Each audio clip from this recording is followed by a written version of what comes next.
اخلاق کی باتیں جتنے نبی آئے سب نے کی، جتنے رسول مبعوث ہوئے سب نے جو ہے وہ دنیا کو اخلاقیات کا پیغام دیا، لیکن اس تکمیل کی ذمہ داری نبی اکرم کے کاندھے پہ رکھی گئی۔ رسول اللہ رسول اللہ علی یا ساکن ادمانے۔ اللہ من الشیطان الرجیم، بسم اللہ الرحمن الرحیم، وصلی اللہ علی رسول الکریم وعلی اہل بیتہ الطیبین الطاہرین المعصومین۔ ناظرین اکرام، السلام علیکم ورحمۃ اللہ وبرکاتہ۔ 27 رجب المرجب ایک عالم انسانیت کے لیے ایک اہم تاریخ ہے، جسے پروردگار عالم نے اپنے حبیب، اپنے رسول حضرت محمد مصطفیٰ صلی اللہ علیہ وآلہ وسلم کی بعثت کا دن قرار دیا ہے۔ اور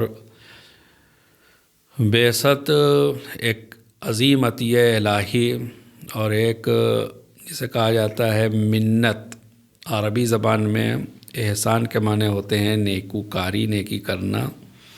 اور منت کے معنی بھی ہوتے ہیں احسان کرنے کے، لیکن یہ لفظ جسے اپنے یہاں کہتے ہیں احسان جتانے کے معنی میں بھی استعمال ہوتا ہے۔ جیسے کہ سورہ حجرات میں پروردگار عالم نے فرمایا کہ کچھ لوگ آتے ہیں وہ احسان جتاتے ہیں کہ وہ مسلمان ہو گئے ہیں، وہ اسلام لے آئے ہیں، تو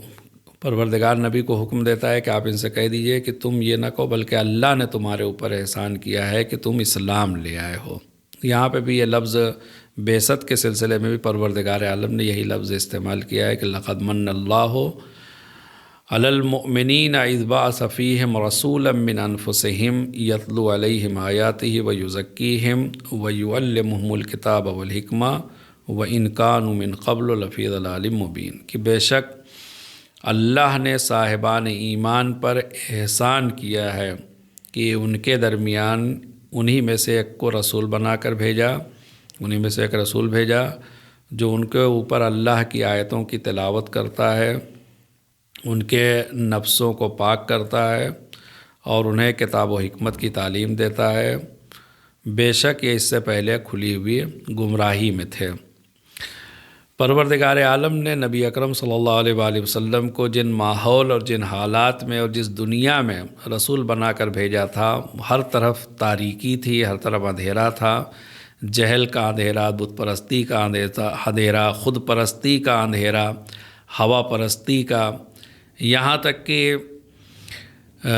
لوگوں کو یہ تک نہیں معلوم تھا کہ بیٹی کا مرتبہ کیا ہے، عورت کا مقام کیا ہے، رشتہ داروں کی اہمیت اور حیثیت کیا ہے، ہمیں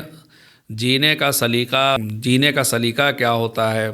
آپس میں روابط برقرار کرنے کا سلیقہ کیا ہوتا ہے، یہ ساری چیزیں ان کے علم میں نہیں تھیں۔ جب یہ اپنی مادی زندگی میں اس قدر گمراہ تھے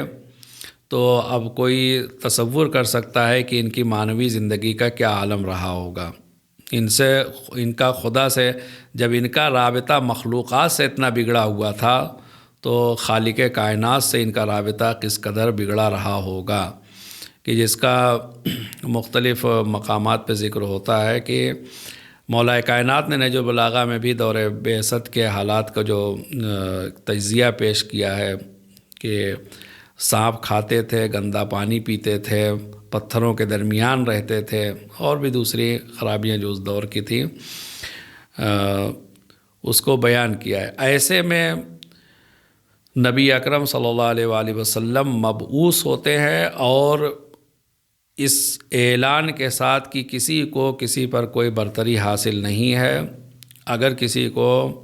برتری حاصل کرنی ہے تو وہ خدائی معیار کے ذریعے جو تقویٰ ہے اس کے ذریعے ایک دوسرے پہ برتری حاصل کر سکتا ہے۔ اور یہی بعثت کا پیغام تھا کہ پروردگار عالم نے نبی اکرم کو انہی تعلیمات کے ساتھ مبعوث کیا، اور انہی تعلیمات میں سے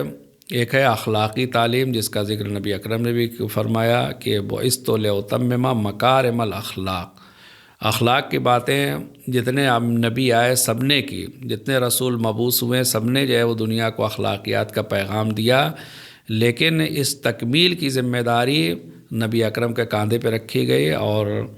آپ نے فرمایا کہ وہ اس تو لِأُتَمِّمَ مکارم الاخلاق، کہ میں اخلاقی قدروں کو پائے تکمیل تک پہنچا دوں۔ اب اخلاقی قدروں کو وہی پائے تکمیل تک پہنچا سکتا ہے جس کے لیے قرآن مجید نے یہ اعلان کیا ہو کہ اِنَّکَ لَعَلَىٰ خُلُقٍ عَظِيمٍ، کہ تمہیں اخلاق کی بلند ترین درجے پہ فائز ہو۔ تو یہ پروردگار عالم کے لطف و کرم کا اور عالم انسانیت پر ایک احسان کے عنوان سے بعثت کو یاد کیا جاتا ہے، اور یہ دن سب کے لیے مبارک ہے، اور ہم سب کے لیے بھی انشاءاللہ برکت کا سبب رہے کہ ہم بعثت کے ان مقاصد پر جس کے لیے نبی مبعوث کیے گئے تھے، جو تعلیمات آپ نے دی، اس پہ عمل کر کے دنیا میں بھی ایک کامیاب اور سربلند زندگی گزاریں، اور آخرت میں بھی کامیابی کے درجات پر فائز ہوں، اور نبی اور آل نبی کے ساتھ محشور ہوں۔ والسلام علیکم ورحمۃ اللہ وبرکاتہ۔